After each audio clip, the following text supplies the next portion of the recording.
Hello, it has been a while. I had finals and then I kind of crashed, but I'm back now and I wanted to talk about stimming. I talked about it a little bit in my Dipper Pines video a while ago, but I think it deserves its own video, so excuse me. We're gonna go a little bit into what stimming is, what it can look like, and what some of mine are. Stimming is any kind of repetitive, self soothing behavior. Everybody does it to some degree, but neurodivergent people like ADHD, autism, we tend to do it more. And it can take a variety of forms. I know people who tend to skip or bound up and down a hallway, outside, wherever, and that's one of the ways they self soothe, self regulate. I tend to do things more like I run my tongue across my teeth, so and that's one thing I can even just have my mouth closed. I'll be sitting and I'm just running my tongue across my teeth because that's one of the ways I self-soothe. I also tap my fingers together, so I'll just do this a bunch of times. Preferably every finger gets hit an equal number of times. If it doesn't, it doesn't help with the self-soothing. But I try to just make sure if every finger gets hit the same number of times, I can stop there eventually. But yeah, that's the stim. I also have a number of vocal stims, usually revolving around quoting shows that I like, especially Phineas and Ferb. That show is kind of a gold mine for stim quotes because there's so many catchphrases, funny little scenes, especially with Doofenshmirtz, where I can just quote them to myself. Apparently, it's also called scripting. And I'll realize that I have much more of these episodes or movies, there's movies I like that I'll stim with that I have way more of it memorized than I realized because it's a stim. I just quote it to myself all the time. And it was actually kind of funny finding that out because before I knew that was a stim, before my diagnosis, my mom would sometimes just walk in on me in a room and I'd just be quoting Phineas and Ferb to myself. And she'd be like, "Why are you doing that?" And I just, honestly, I don't know. I'm not even wasn't even totally aware I was doing it. It was just kind of something that happened. And so yeah, finding out that was actually a type of stim was pretty cool and also kind of funny just because I was like, oh, that's why I do that. That's good to know. I also have what I think of it as like my classical music stim. If I'm doing any kind of task, so like laundry, setting up a lab because I'm a STEM major. So physics, biology, chemistry, we set up a lot of different things for labs. So I'll just be setting up the experiment and going like just vocalizing in time with the music. And what I really liked the movie Mickey and the Three Musketeers as a kid. If you haven't seen it, watch it. I think it's on Disney Plus. But the score is all classical music, and they added lyrics to a bunch of these songs. Any song in there that got lyrics added to it is one of my stims, but not the lyrics of the song. I just make funny noises in time with the music. And I'll do this for a while I'm switching out the laundry or any tasks like that. I'll just and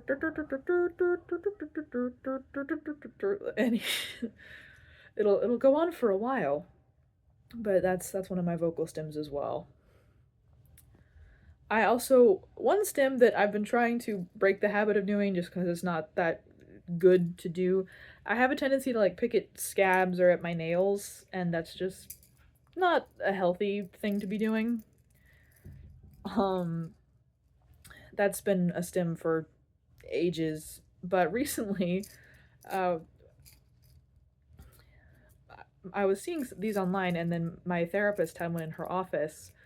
They're these little like pain stimmer things, it's a fidget toy, and it just has these little plastic spikes. They're not that sharp. They don't break your skin. They do leave these little divots in it, but um, it's enough to get the pressure and the pain stimming, I guess. But it doesn't break the skin. It doesn't hurt. It doesn't cause harm, I guess. And yeah, it just gives that pressure need because I don't like touch, but pressure is sometimes nice. So I've been using this a lot more, and that has actually helped with stopping the picking at things and scratching especially my face. I don't want to be doing that. and at my nails. So this thing's been very helpful. It's just like cheap 3-pack on Amazon, and it's nice. I also think I have a lot of sort of craft related stims too. I think knitting and crochet both are things that I stim with. Not all the time because I need to have a project I'm working on, and if I don't, then there's not really much point in the knitting or crochet. But if I do have a project, I tend to get through it really quickly because then it becomes something I stim with, and so I just get into a zone with the repetitive motion, and it's done fairly quickly. So that's fun. And then perler beads is another one. I know I've talked about it a little bit. But just, yeah, these favorite characters from movies or books or shows. And it's a pretty repetitive motion. It helps me self-regulate. Excuse me. Because it's just pick the bead, put it on the pegboard, rinse, repeat until the pattern is done. And yeah, there you have it. And then often when I'm doing the crafty ones, I'll have like a YouTube video on in the background or something. So then that helps me really get into the zone because I'm just focusing on the movement. Sorry, and then I have something else to focus on as well. So that can be good. And then I like having something creative to do while I'm stimming. So stuff like perler beads or knitting or crochet is especially helpful because then I feel like I've accomplished something in addition to the self-soothing repetitive behavior. And yeah, I know there's other kinds of stims. I'm not as familiar. I think it's really any repetitive self-soothing behavior, so varies from person to person. Once I started wearing my hair longer, I did start, I play with my hair more often.